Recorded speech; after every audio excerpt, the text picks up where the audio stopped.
Good evening. Tonight, we are focusing on an increasing trust in our government. Recent improvements in transparency and technology have been key factors. The government is now more open about its spending and projects, which helps people stay informed and hold officials accountable. Technology has also made a big difference. Online platforms make it easier for citizens to access information and provide feedback, making them feel more involved. To keep building trust, experts emphasize the need for continued transparency and quick responses to issues. As trust grows, it strengthens the bond between the government and citizens, creating a more engaged society. This is Ryan, reporting for Utopia News. Have a good evening.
Have come a long way. From the early days of wood, tin or leather to modern limbs made from carbon fibre and silicon. Once basic yet functional, they're now advanced and bionic. And here at Atom Limbs, I've come to see how the latest technology is bringing the next generation of artificial arms. They're developing a prosthetic with a full range of human motion that's using signals from the brain to control those movements. The most advanced state-of-the-art prosthetics we control today is what you call myoelectric control. So that's putting electrodes on your stump or residual limb. And the difference between what you would do today with a state-of-the-art arm versus with an Atom Limbs arm is we basically cover your stump in electrodes, and you, when you first put the arm on, you take about 5 minutes and you train it up. And what that looks like is we say, all right, with your phantom limb that we can't see but that you can, flex your finger, extend your finger, rotate your wrist, rotate it the other way. And our machine learning and AI system takes a huge amount of training and spits out a result so that now you, whenever you think, can just move. So there's nothing in your head, nothing on your head, nothing in your arm. It's all this surface electrode and AI that basically powers it. The arm is worn via a strengthened vest or shirt, which the arm connects to via an interface, reducing the need for custom-made sockets or the input of clicks.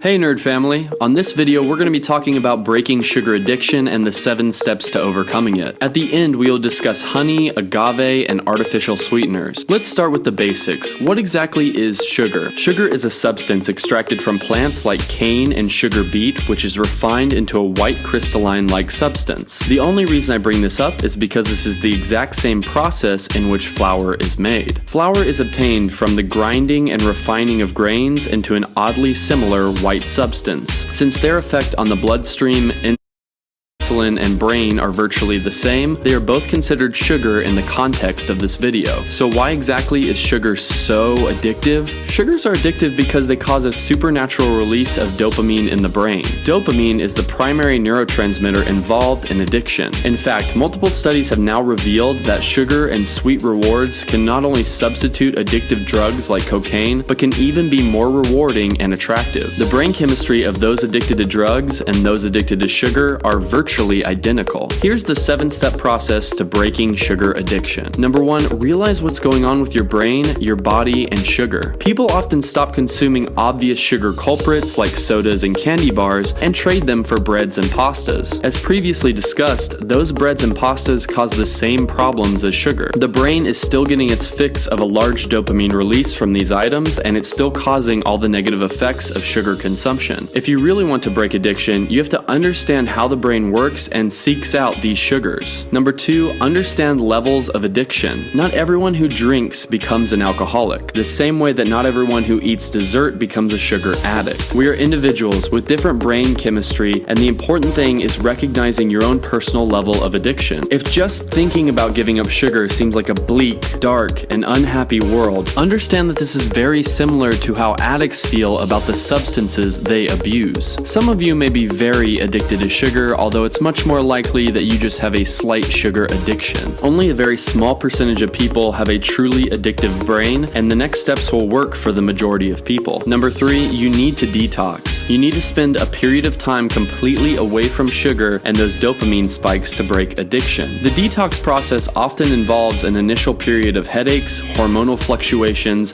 and just feeling like poop for a little while. The detox process can last anywhere from 3 to 21 days. The good news is that on the other side of the detox is a much healthier and happier place. Number 4, become a nutrition label ninja. Sugar is hiding in all sorts of places that you wouldn't expect. Yogurt, pasta sauce, and Science historian James Burke once said, "You can only know where you're going if you know where you've been." Even though he was referring to life on a philosophical level, the same can be said about the evolution of the influential platforms we've adopted the past 2 decades. Because if we take a hard pause right now and reflect on how far we've come on a digital level, where would we be without MSN, ICQ, Reddit, Napster, or MySpace? The true OG inventions that radically change the way we connect, create, and express ourselves instantly. And without today's social pillars, where would we know where we're headed next? MySpace is regarded as the platform that influenced social networking as we know it. In 2003, the California-founded website exploded in popularity when hordes of students gravitated towards the novel idea that staying connected with friends was possible without having to leave the house. Not long after, in 2004, a new player stepped into the game and dethroned MySpace, and that was Facebook, an instant hit with university students in North America, putting likes, comments, and pokes on the map, but more importantly, normalizing photo sharing and network visualization as we know it. The rest, well, they say it's pretty much history. The emergence of social apps began to roll out at a steady pace. In 2005, we said hello to YouTube. In 2006, Twitter flocked to the scene. 3 years later, messaging platform WhatsApp found a secure place on our phones. In 2010, we were introduced to filters thanks to Instagram. We found the thrill in short-lived content thanks to Snapchat in 2011, embraced bite-sized content in 2012 with Vine, and became the music video star we've always dreamed of in 2017 thanks to TikTok. According to WeAreSocial.com, there are close to 4 billion social media users today, which comes as no surprise when we are all social creatures, as proven in the 40% increase many of these apps saw the first weeks into quarantine.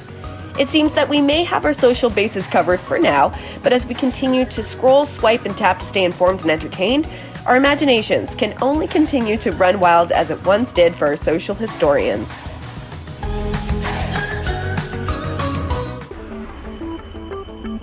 We would like to present a second-level public transport system from Dahir and Shat. The main problem for any large city is traffic jams. Not only do they bring multi-billion-dollar losses, but they also literally paralyze vital city services. As is often the case, due to the dense development of cities, there is neither technical nor financial opportunities for expanding transport infrastructure. We at Dahir and Shat are sure the only solution to this problem is the use of second-level transport. And we've developed a universal passenger transport system that fits into the already established urban infrastructure but is not dependent on other traffic participants. Thanks to 6 mobile telescopic supports, our transport moves above the main traffic flow on a special steel rail and easily overcomes any traffic jams. Each support is equipped with its own drive and sensors, reacting to what is happening around the supports. If necessary, our vehicles can overstep the obstacle in their path, which allows them to not depend on road conditions, such as accidents blocking the traffic. The system operates automatically and provides a level of security unattainable for other modes of transport. The adjustable height of the supports and their ease of mobility also allow for non-dependence of the dimensions of other road users and make the transport very maneuverable with a turning radius of only 30 meters. At the same time, the existing road network requires minimal modernization upgrades. To install the rail, it's sufficient to simply patch a small section of the roadway and place the steel plates in it. The transport chassis is constructed of Sensors indicate the presence of an extremely strong gravitational source in this vicinity. Can you localize the source of the gravitational field? It appears to be approximately 200 million kilometers in diameter. That's nearly as large as the Earth's orbit around the Sun. Mr. Data, could this be a Dyson sphere?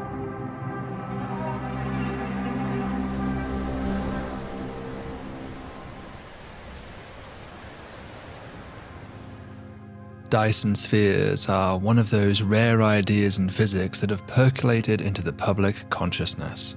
The concept is seductive, a gargantuan artificial shell enveloping a star, the ultimate machine for harvesting energy from the cosmos.